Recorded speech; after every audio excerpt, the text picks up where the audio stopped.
Hello engineer, আমি চলে এসেছি নেক্সট ভিডিও নিয়ে, যেটা হচ্ছে পোলার আর নন পোলার ডাইইলেকট্রিক।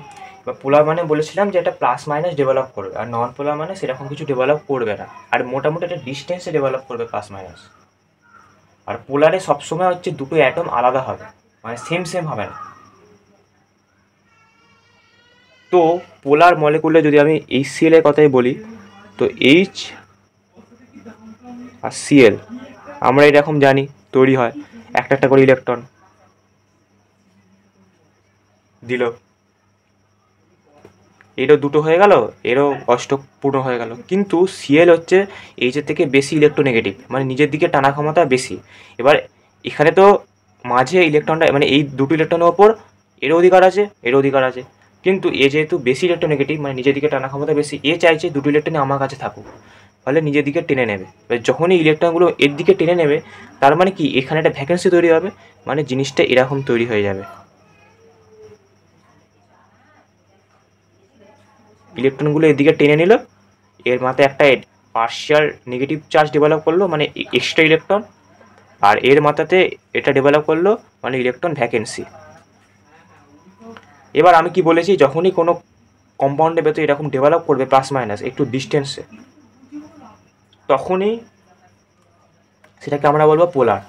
একইভাবে যদি H2 বলি, ধর, আর আরেকটা হচ্ছে এই যে ডিস্টেন্সটা দেয় এর থেকে এই দিকে, তো সেই কারণেও পোলার। এবার কোনো একটা এতে ধর, যেমন ধর H2O, এটা O H H, এটা H2 এরকম দেখতে হয়। এখানে দুটো ইলেকট্রন আছে, এখানে দুটো ইলেকট্রন আছে, আর H2 মাথায় লোন পেয়ার থাকে দুটো। লোন পেয়ারের কথা আমি আসছে না, এখানে আমি এই কথাই বলছি।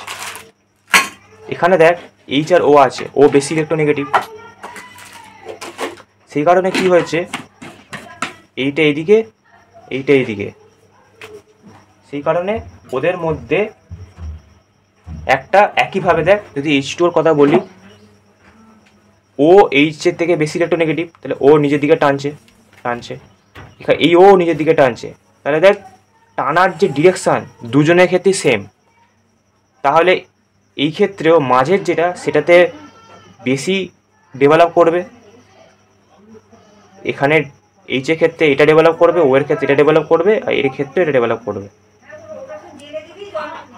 একই জিনিস দেখ এখানেও ডেভেলপ করছে, তার মানে এটাও পোলার। এবার হচ্ছে নন পোলার। নন পোলারের ক্ষেত্রে ধর H2,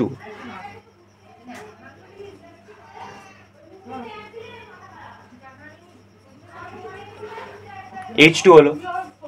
এবার এখানে দুটোই তো সেম, কারোর ইলেকট্রোনেগেটিভিটি বেশি হবে না, দুটো যখন সেম, তার মানে কি পার্টিকুলার কোনো দিকে এদের টানার ডিরেকশন হবে না, মানে ইলেকট্রন যেখানে ছিল সেখানেই থাকবে, কোনো দিকে টানার ডিরেকশন হবে না।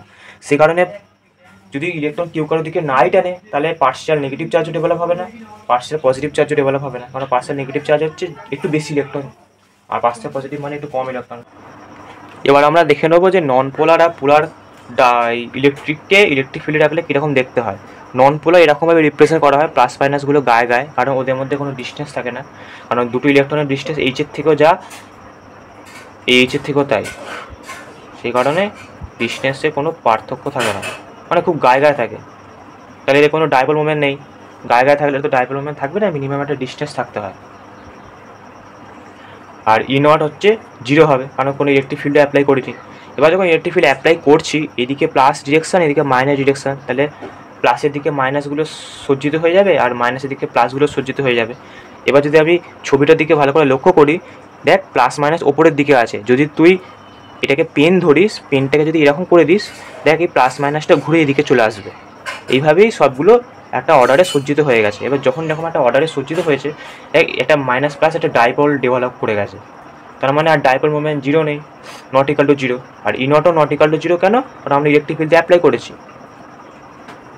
একইভাবে যদি আমরা পোলারের ক্ষেত্রে দেখি, পোলারের ক্ষেত্রে অলরেডি ডাইপোল মোমেন্ট থাকে, ডাইপোল থাকে কেন? কারণ প্লাস মাইনাস থাকে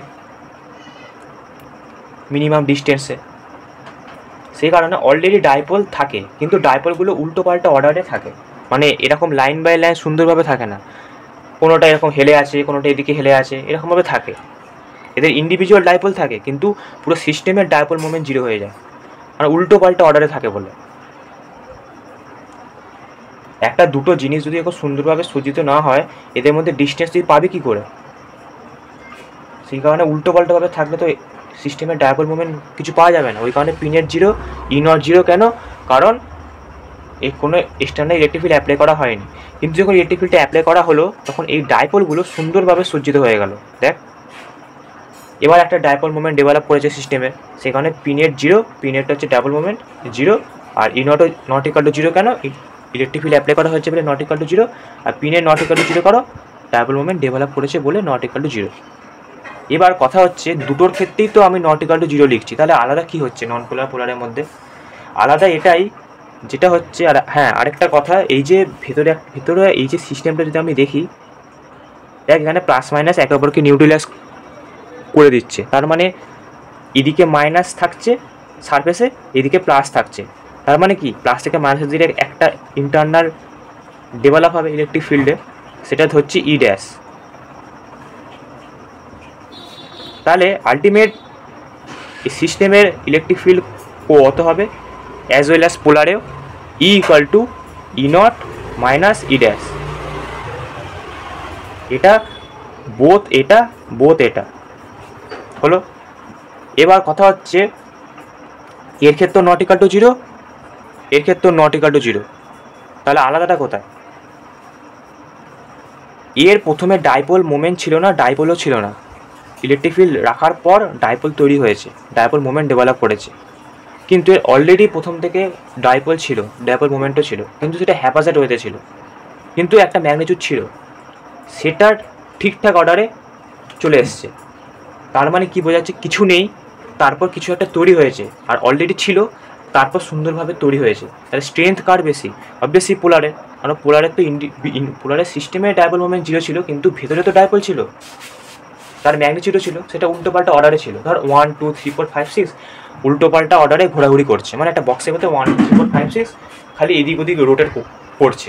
এবার যদি আমি ওটাকে একটা লাইনে রাখি, তাহলে যে ভ্যালুটা পাবো সেটা অনেকটা বেশি পাবো, কিন্তু একটা বক্সের ভেতরে কিছু ভ্যালু নেই। ইলেকট্রিক ফিল্ড রাখার পর ওখানে একটা ভ্যালু এসছে, তাহলে সেই যে ভ্যালুটা, আর অলরেডি যে বক্সে 1 2 3 4 5 6 হ্যাপাজার্ড হতে ঘোরাঘুরি করছিল, তারপর এক লাইনে যোগ করার পর যেটা ডেভেলপ করলো, সেটা অবভিয়াসলি অনেকটা বেশি। তো সেই জিনিসটাই হয় পোলারের ক্ষেত্রে, ডাইপোল মোমেন্টের ভ্যালু নন পোলারের থেকে অনেক বেশি হয়, কারণ পোলারের ভেতর অলরেডি ডাইপোল মোমেন্ট আছে, তার ভ্যালু আছে, সেটা উল্টো পাল্টা অর্ডারে আছে। সেটা যখন লাইন বাই লাইন সজ্জিত হয়ে গেল, অবভিয়াসলি ভ্যালুটা অনেকটা বেড়ে গেল, কিন্তু এর ভেতর কোনো ডাইপোল মোমেন্টই ছিল না, কিন্তু নতুন করে ডেভেলপ করলো। তাহলে কখনোই এই ভ্যালুটা এর থেকে বেশি হতে পারে না, এটাই যা পার্থক্য। তাহলে আশা করি বোঝা গেছে। তো আবার নেক্সট ভিডিও দেখা হবে।